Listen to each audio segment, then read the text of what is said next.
Hello friends, elevator চ্যানেলে আমি তোমাদেরকে ওয়েলকাম জানাচ্ছি। তোমরা যারা ম্যাকআউট ইউনিভার্সিটি থেকে এমসিএ পড়ছো এবং যারা এবারে এমসিএ সেকেন্ড সেমিস্টারে উঠলে, তোমাদেরকে আমি জানিয়ে রাখি।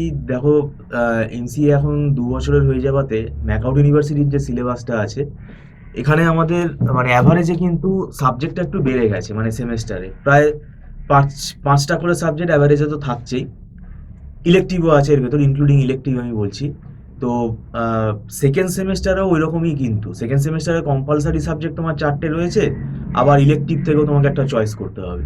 তো আমি যেটা বলতে চাইছি, কম্পালসারি সাবজেক্ট যে 4টে রয়েছে, এই 4টে কিন্তু খুব ভাইটাল। ডেটা স্ট্রাকচার রয়েছে, পাইথন দিয়ে রয়েছে, তারপরে অপারেটিং সিস্টেম আছে, নেটওয়ার্কিং আছে, আর জাভা প্রোগ্রামিং আছে। এই 4খানা সাবজেক্ট এখন হাতে যে সময়টা আছে, এই সময়টা কিন্তু খুব কম। এইটুকু সময় মানে এই 4 মাস টাইমে কিন্তু কিছু মানে সিলেবাস কমপ্লিট করা যাবে না। তাহলে আমরা কি করব? পড়বো না? পড়তে তো হবেই। সেই জন্য একটা ওয়েল ফরম্যাট ফলো করে পড়তে হবে। আমরা দীর্ঘদিন ধরে পড়াচ্ছি, আমাদের একটা ওয়েল ফরম্যাট তৈরি হয়ে গেছে। এবং এই সাবজেক্টগুলো কি হচ্ছে, বুঝে পড়তে হবে। ডেটা স্ট্রাকচারে তোমাকে বুঝে না পড়লে খুব অসুবিধা হবে। তুমি কত মুখস্থ করবে? প্রচুর প্রোগ্রাম আছে। আবার তার উপর তোমাকে পাইথন ভালো করে জানতে হবে। এবং পাইথনের আমি যেটা বলে রাখি, অবজেক্ট ওরিয়েন্টেড পাইথনটা কিন্তু তোমরা আবার বই বের করে পড়ো। অবজেক্ট ওরিয়েন্টেড পাইথনটাই কিন্তু ডেটা স্ট্রাকচারে বেশি ইউজ হয়। তো সেক্ষেত্রে আহ, এইটা তোমাদেরকে আমি একটা অ্যাডভাইস দিতে পারি। আর যদি তোমাদের মনে হয় তোমরা অনলাইন টিউশনে আমাদের সাথে যোগাযোগ করতে চাও, মানে টিউশন নিতে চাও, তাহলে সেটা তোমরা নিতে পারো। কেননা আমরা 4টেই সাবজেক্ট কম্পালসারি পড়াচ্ছি এবং পড়া শুরুও হয়ে যাচ্ছে, আমাদের 1 ফেব্রুয়ারি থেকেই শুরু হয়ে যাচ্ছে। তো সেক্ষেত্রে সময়টা যেহেতু কম, আমি বলবো তোমরা যদি যোগাযোগ করতে চাও যোগাযোগ করতে পারো। এবং আহ, আমাদের এখানে মান্থলি ফিস সিস্টেমে ক্লাস হয়। আর এটা প্রত্যেক মাসে অ্যাডভান্স পেমেন্ট করে স্টুডেন্টরা ক্লাস করে এবং এটা নট রিফান্ডেবল।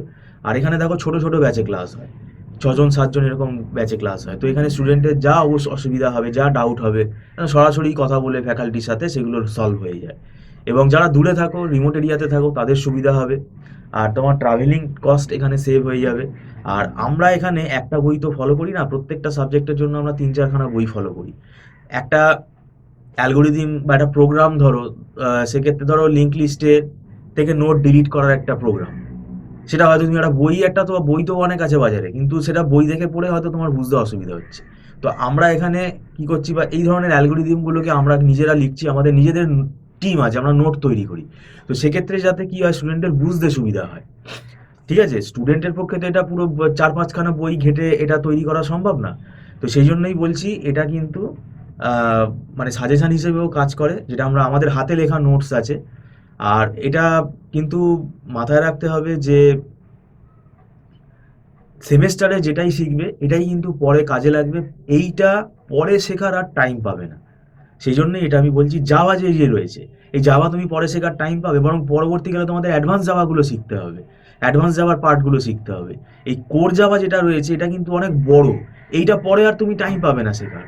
তো এখানে কিন্তু জাভার মধ্যে কোর জাভার অনেকটা পার্ট রয়েছে, ইনক্লুডিং তোমার অ্যাপলেট প্রোগ্রামিংও রয়েছে, সুইংও রয়েছে, মানে জিইউআই প্রোগ্রামিং পার্টটাও রয়েছে। মানে এডাব্লিউটি টুলকিট যেটা আছে, সেটা কিন্তু ভালো করে পড়তে হবে। এছাড়া জাভা জেনেরিক্স তো রয়েছেই, এক্সেপশন হ্যান্ডলিং, মাল্টিথ্রেডেড প্রোগ্রামিং, মানে প্রচুর আছে। এইগুলোই তো পরবর্তীকালে জাভা করতে গেলে তোমার লাগবে না। এখনো যেগুলো কিন্তু মানে কোম্পানিতে এখনো কিছু প্রজেক্ট আছে, মানে যেগুলো কিন্তু জাভা বেসড, ব্যাকএন্ডে কিন্তু জাভাই চলছে। জাভা খুব স্ট্রং ল্যাঙ্গুয়েজ, পাওয়ারফুল ল্যাঙ্গুয়েজ। তো সেক্ষেত্রে কিন্তু জাভাতে তুমি যদি মানে একটা ল্যাঙ্গুয়েজ তো শিখতেই হবে, কিন্তু জাভা কিন্তু তোমাকে শিখে রাখতেই হবে। এবং এই কোর জাভা কিন্তু ম্যান্ডেটারি, এটা না জানলে তুমি অ্যাডভান্স জাভা কিছুই শিখতে পারবে না। এবং যে ফ্রেমওয়ার্কগুলো আছে, এমভিসি ফ্রেমওয়ার্ক আছে, স্প্রিং বুট, এই যে ফ্রেমওয়ার্কগুলো আছে, এগুলোও কিন্তু বুঝতে অসুবিধা হবে। তো যাই হোক, ভিডিওটা সম্পূর্ণ দেখার জন্য তোমাদের ধন্যবাদ জানাচ্ছি। Thank you so much.